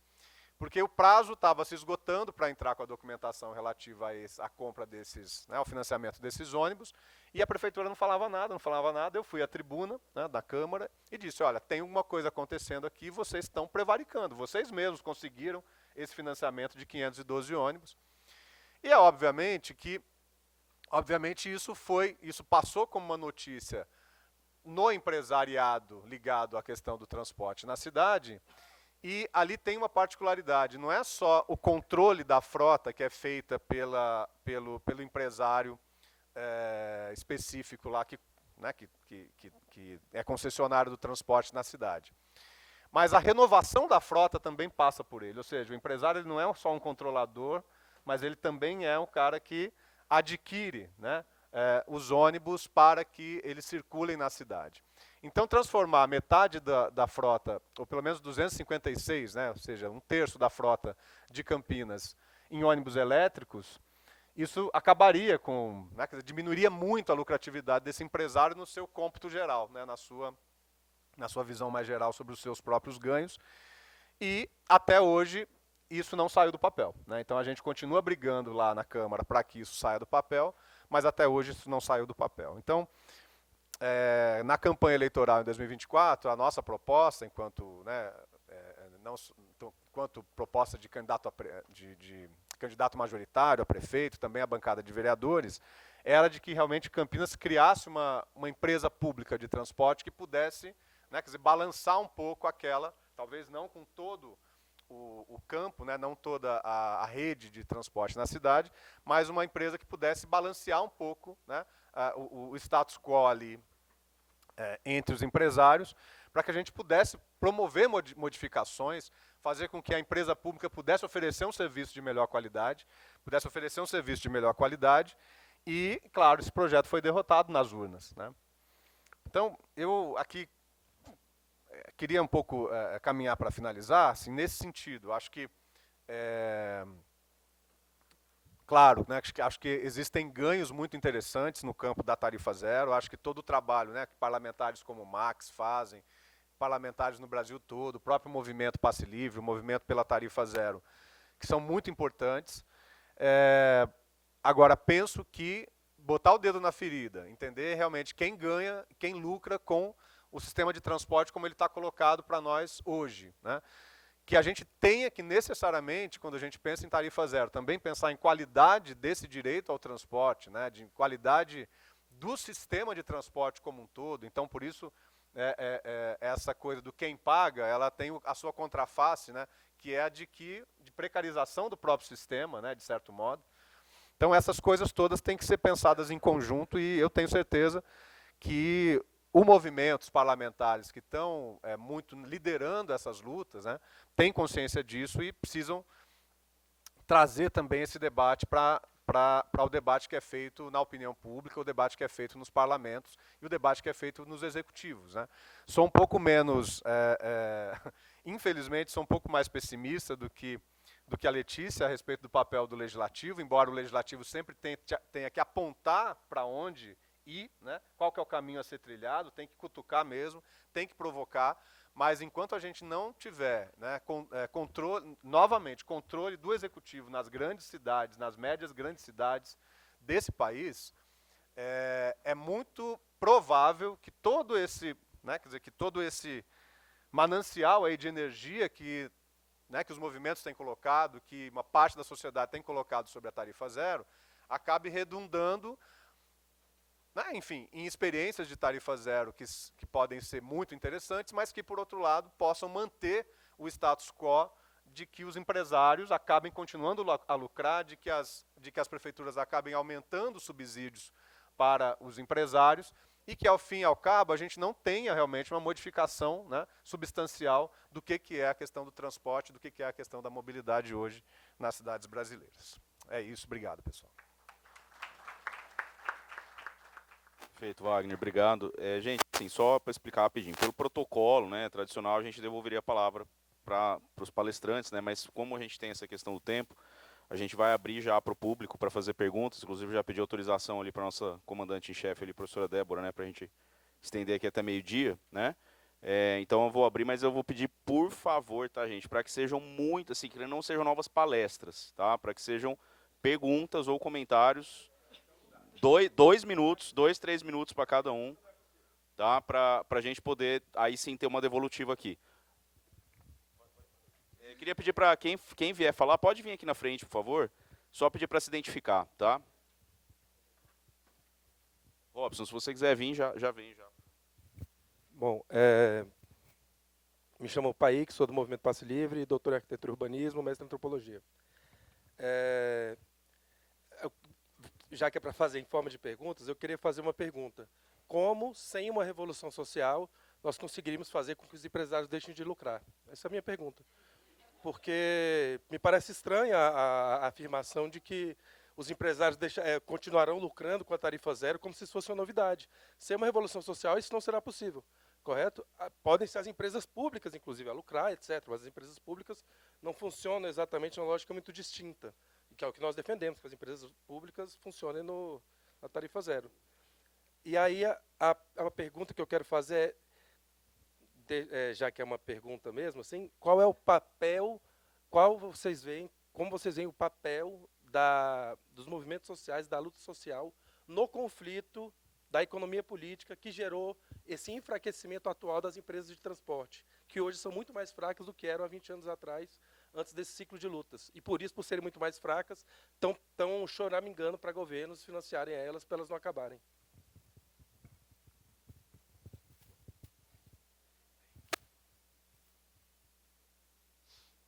Bom dia, gente. Sou Robson, doutorando na UNB, orientando o professor Tiago. Uma pergunta eu acho que dá para interagir com a nossa querida Leila e acho que com o Max, né? Uma coisa que me chamou muita atenção no que Leila falou é sobre a história, né? Vamos tratar o tarifa zero como o direito à cidade ou o dinheiro fácil no bolso do empresário, né? E aí, uma coisa que me remeteu também ao que foi a exposição do professor Wagner. Eu sou da cidade de Natal, estou aqui há 4 anos aproximadamente, e na cidade de Natal, o que é que nós temos? Não é? Exatamente um retrato muito parecido com o caso de Campinas. Desde quando José Agripino Maia foi prefeito de Natal, indicado na ditadura militar, em 1978, ano que eu nasci, ele que foi da Arena, PDS, PFL, DEM, hoje União Brasil, né, e continua com a sua mesma atuação política, né, desde esse período, todo o grupo político ligado a ele, que tem sustentação, inclusive do ponto de vista financeiro, esse financiamento vem, usando a palavra do professor Wagner também, de uma máfia, né, que passa por um caixa 2, que financia as elites, boa parte das elites políticas do Estado, através do transporte público, funcionam como caixa 2 de campanha para o que se chama lá na minha cidade de bancada do Seturne, né, que é desse sistema de transporte, e funciona também como uma forma de manter essas elites políticas, econômicas e financeiras no poder ao longo de todo esse tempo. Entra a prefeitura, sai a prefeitura,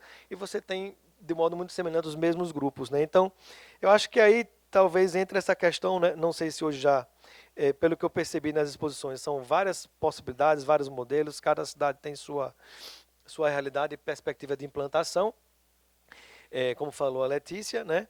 Mas há algo que realmente daria para se implantar de maneira uniforme, como uma política pública mesmo, como um SUS mesmo, do transporte público, né, que conseguisse unificar, porque isso daí, sem dúvida, talvez as amarras estejam justamente aprisionado a essas elites políticas, econômicas e financeiras, né? Então, essa é a minha pergunta. E só um toque, assim, acho que do ponto de vista até comunicacional, para os que não estão discutindo a pauta sempre que se fala em tarifa zero, catraca zero, muitas pessoas que não estão participando das discussões, elas associam somente ao ônibus. Mas eu acho que é importante a gente sempre colocar para os que não estão nessas discussões, né, que envolve o metrô, envolve uma série de outras coisas, outros modais de transporte, que não apenas o ônibus. É apenas isso. Obrigado. Obrigado, Robson. Mais alguém, gente? Aí depois dessa pergunta a gente devolve para a mesa, tá? Para encerrar esse bloco de 3.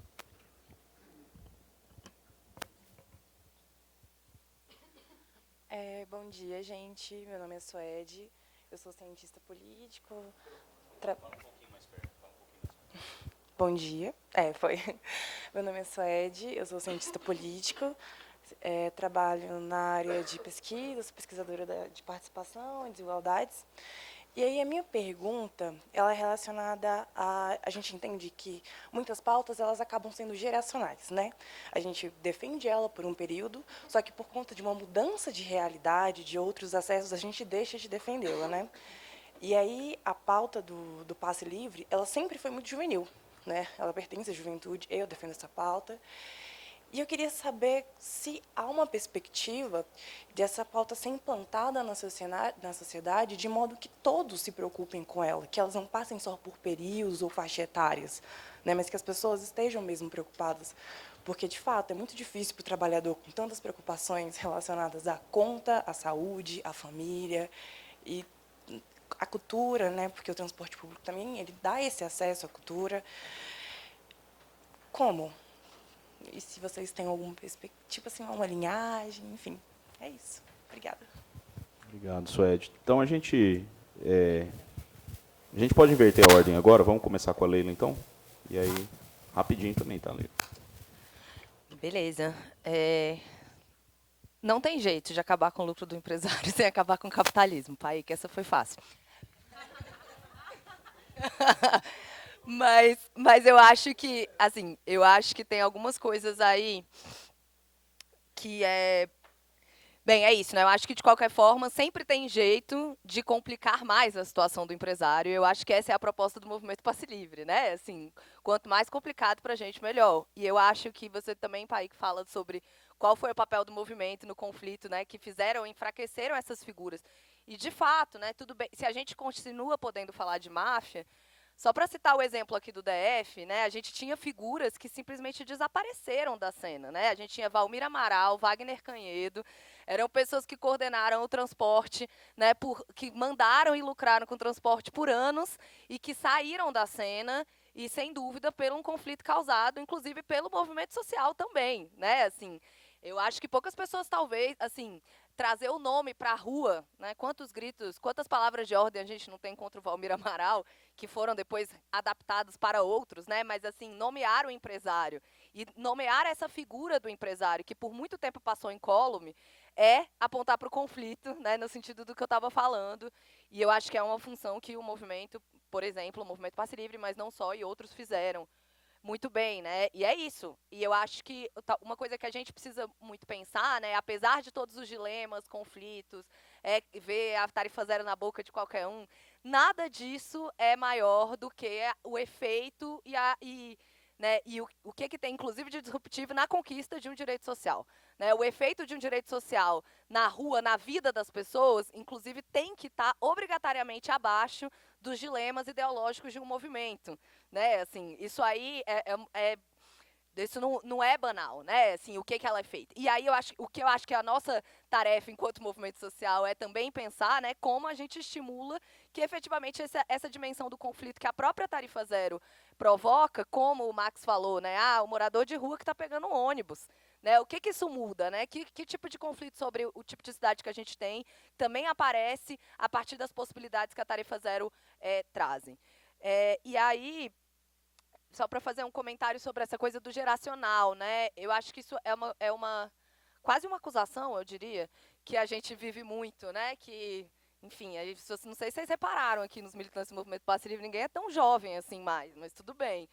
Assim, eu acho que isso é quase uma acusação que a gente vive de que o movimento sempre foi muito juvenil. E eu acho que ela não é, assim, acho que por muitos momentos, né? As pessoas que estavam mais à frente é uma condição objetiva, né? Trabalho, enfim, possibilidade de estar sem trabalho, uma condição objetiva material da juventude, né? Estavam aí, mas o sujeito social e político do movimento Passe Livre é o usuário de transporte, não é o jovem.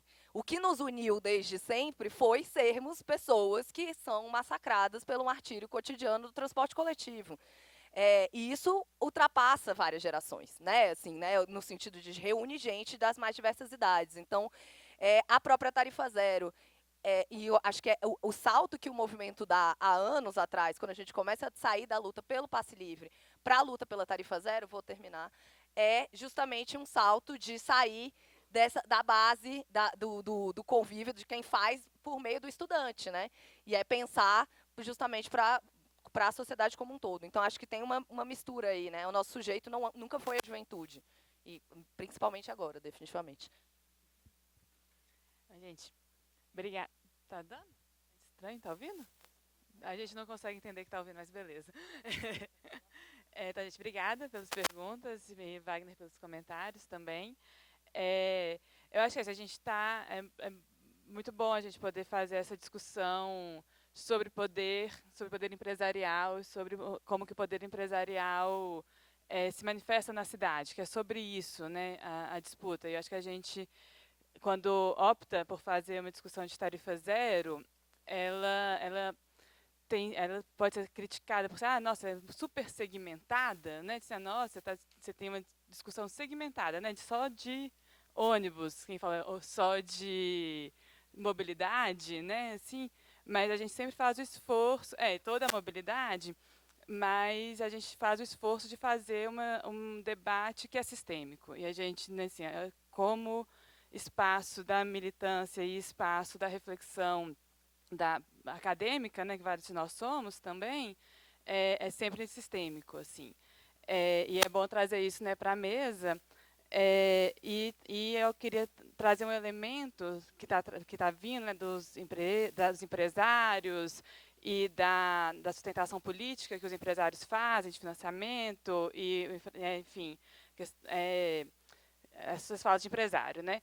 E a gente tem um trabalho, né, de outro companheiro nosso, que é o André Veloso, que faz estudos sobre as famílias de empresários, como que a gestão os empresários são famílias e gerações de famílias que vão se sustentando nas cidades e expandindo esse poder, que vai criando uma relação muito específica de como que essas famílias veem o sistema de transporte como delas.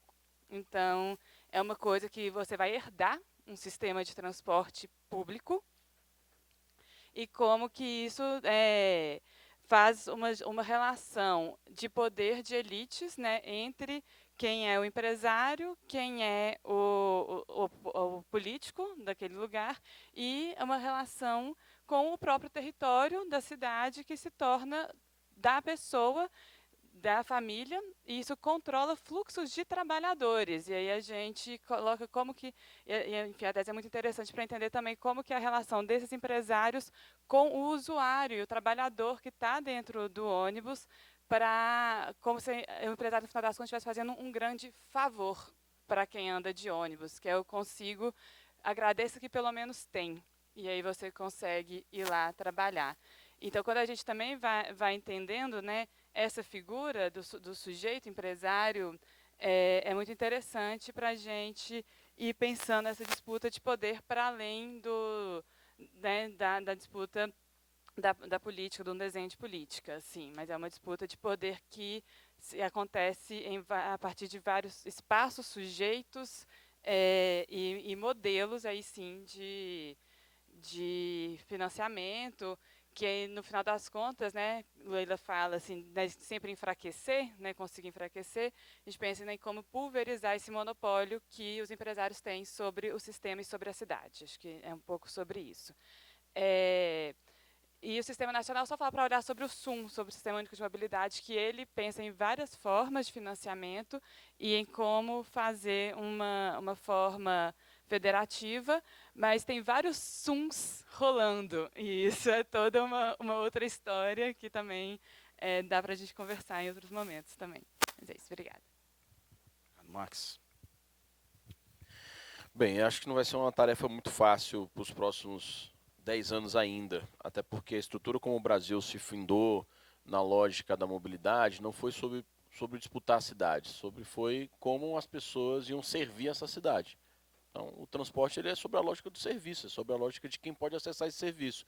Então, se existem modelos de mobilidade urbana a partir da lógica do ônibus, né, sobre pneus, que é só para aquelas pessoas que têm o vale transporte, ou seja, que vão servir, quem não tem está completamente fora. Talvez por isso a juventude, então, se engaje de forma um pouco mais ativa em um momento da história, porque, bem, imagina nós aqui na Universidade de Brasília, como a gente estudar aqui, mesmo sendo gratuito, se para eu chegar aqui todo dia, ou se eu somar o somatório dos meses, ele sai quase uma mensalidade de uma faculdade particular.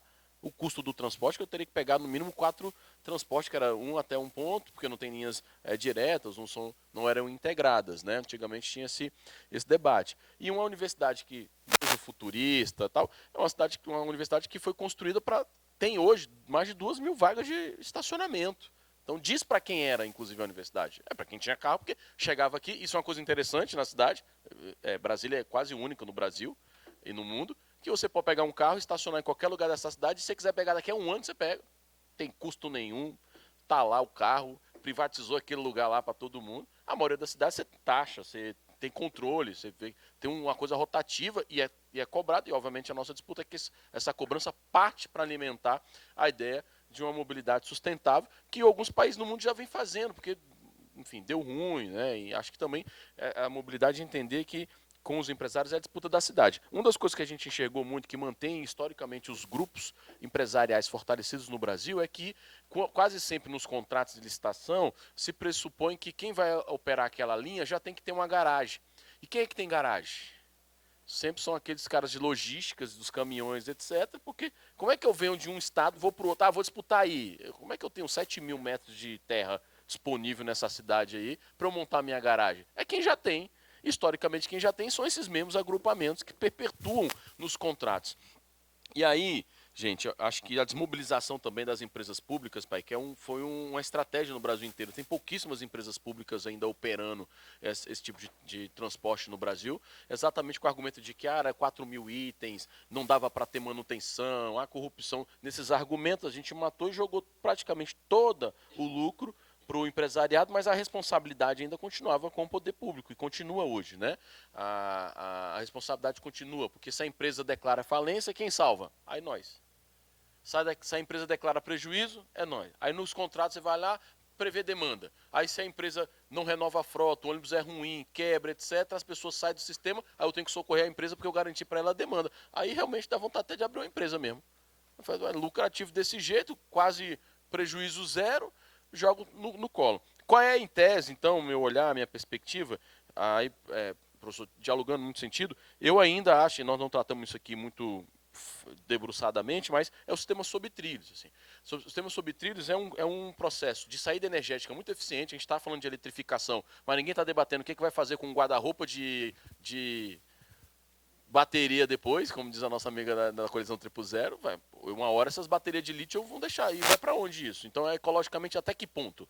Né? Até que ponto a eletrificação, nesses modos nós estamos discutindo, né? De como vai ser a recarga, como vai ser esse processo. A gente não debate também que o sistema sob trilhos é um processo hoje no Brasil de energia renovável, de transporte de massa e que, na sua maioria, tem sim o controle estatal, porque é deficitário mesmo. O sistema de trilhos no mundo todo é deficitário. O Estado tem que controlar, porque é um serviço, né? E aí, a colega falando assim, como é que a gente amplia o poder de mobilização, para além da questão de uma faixa etária que quase sempre a juventude que se empenha mais. Eu acho que é outro desafio que nós vamos ter que enfrentar enquanto sociedade, que é desmobilizar o transporte individual. Isso vai mexer conosco mesmo. Taxar estacionamento vai mexer com a gente. Determinar territórios que o carro pode andar com zonas livres de emissão de carbono é uma. Né? Porque só desmobilizando o transporte individual, que todo mundo vai entender que o ônibus é para todo mundo e não só para aquele que vai ter um serviço, que é só a lógica do trabalho, é para usufruir do conjunto da cidade. E, infelizmente, tanto no governo federal quanto no governo local, apesar de se apostar no subsídio da empresa para manter a tarifa, mas ainda existe ali, num cálculo que eles acham que é suportável para a classe trabalhadora, os investimentos massivos para fortalecer o transporte individual é muito alto. Pega o BNDES, é altíssimo. Mais via, mais faixa, mais largamento de pista, mais túnel, mais sobre túnel, túnel sobre o túnel do túnel, sei lá o que eles estão querendo aqui um pouco, né? Isso tudo só coloca mais carro, ainda mais, no sistema. E não vai se resolver. Então, quem viveu esses últimos 2 dias em Brasília presenciou engarrafamentos em todos os sentidos da cidade. E não foi porque só teve acidente, não. É porque é assim, gente. 2 milhões de automóvel, todo mundo vai para o mesmo lugar e afunila, vai dar ruim. Assim, nós nem somos gênios, que a gente fica apontando, parecendo que a gente está falando coisa que... Vocês não estão enxergando? Eles estão enxergando. Claro que eles estão enxergando. Por quê? E aí eu quero encerrar, professor. Vamos lá. Brasília tem isenção de IPVA para carro novo. 300 milhões por ano de isenção para carro novo. Então, assim, bacana. Aí que você quer... Vamos fortalecer o tarifa zero? Ah, não, tem um problema. Aí, de onde vem o dinheiro? Ah, mas aí... Mas não estamos trocando frota aqui, renovando carro o tempo todo. Agora na Espanha, salvo engano, teve um plebiscito para taxar a SUV. E a população falou, não, eu tenho um SUV, é mais caro, consome mais, polui mais, pega mais espaço, você vai ser taxado por ter um SUV. Se a gente propõe em Brasília aqui, eu não sou nem reeleito. E eu estou propondo isso. Quando eu falo, sou a favor do Zona Verde para o estacionamento, o meu partido me enquadra. Como assim? Eu falei, cara... Ah, mas a periferia que comprou o carro, eu falei, meu irmão, deixa eu te falar uma coisa para tu, pega os dados. Quem é que estaciona primeiro nas vagas do plano piloto? Quem mora no plano piloto, porque ele acorda e chega primeiro que nós, pô. A gente só pegou o que sobrou. Aí a vaga paralela, a vaga em cima de calçada, aí toda a irrelegalidade. Não vai existir transporte de qualidade para deixar carro em casa. Não vai existir. É deixando o carro em casa e a massa, todo mundo pressionando para a qualidade do transporte que vai acontecer. É a minha perspectiva. Porque o governo não vai acordar de manhã e falar assim, vou agora tirar uma faixa de carro e botar para ônibus. É o contrário. Aqui é o seguinte, tem 3 para cá, vou construir uma a mais para o carro e mais uma para o ônibus. É só olhar, gente, as obras de Brasília é assim. Eles falar que vai tirar uma via para o carro, parece que você está mexendo em algo assim, nossa, aí é um crime. É um crime absurdo. E não é, nós temos que mudar. Não precisava a gente desmobilizar mais nenhuma área verde, né, professor, para construir mais ladrilhos, concretagem. Sabe, nós gastamos 80 milhões, professor, para concretar a estrutural. Ninguém perguntou para ninguém se aquilo era uma obra de grande impacto viário. Por que você está concretando 17 quilômetros de uma via, concretando dos 2 lados? Deu 34 quilômetros, então.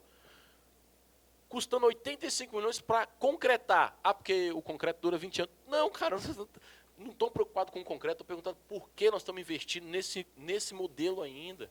E não criou um corredor de ônibus para aquele lugar. E quando engarrafa, está lá. dentro de um transporte com 100 pessoas, não tem ar-condicionado, numa seca do Distrito Federal, quando pega é horrível. Aí a pessoa quer o quê? Eu vou comprar meu carro, que tem IPVA, eu financio aqui, a parcela cabe, custa já 20% do salário o Vale Transporte, eu vendo ele e junto pego o meu amigo, porque está tudo engarrafado, juntou 4 pessoas aqui, me dá uma parte, eu rateio a gasolina. É assim que está funcionando em Brasília, sobretudo para a região metropolitana aqui do entorno. Como está colapsado e custa 11, 20 reais para chegar aqui, os caras falam, bicho, me dê 10 aí, que eu boto aqui na gasolina, acabou, essas pessoas não entram mais no sistema de mobilidade, se a gente não dificultar o transporte individual. Aí o carro passar a ser o que ele realmente deve ser, um carro de passeio. E aqueles carros que são de trabalho, aí vai ter que ter o custo do carro de trabalho. Estacionamento não vai ser mais gratuito, você vai ter hora para circular, você vai ter zonas de carbono, e aí é um enfrentamento que nós vamos ter que fazer de cidade, sem dúvida nenhuma, para os próximos tempos aí. Obrigado. Wagner, você tem 1 minuto. Não, rapidão. Não, a gente ainda não falou aqui de aplicativo, de Uber, de iFood, né?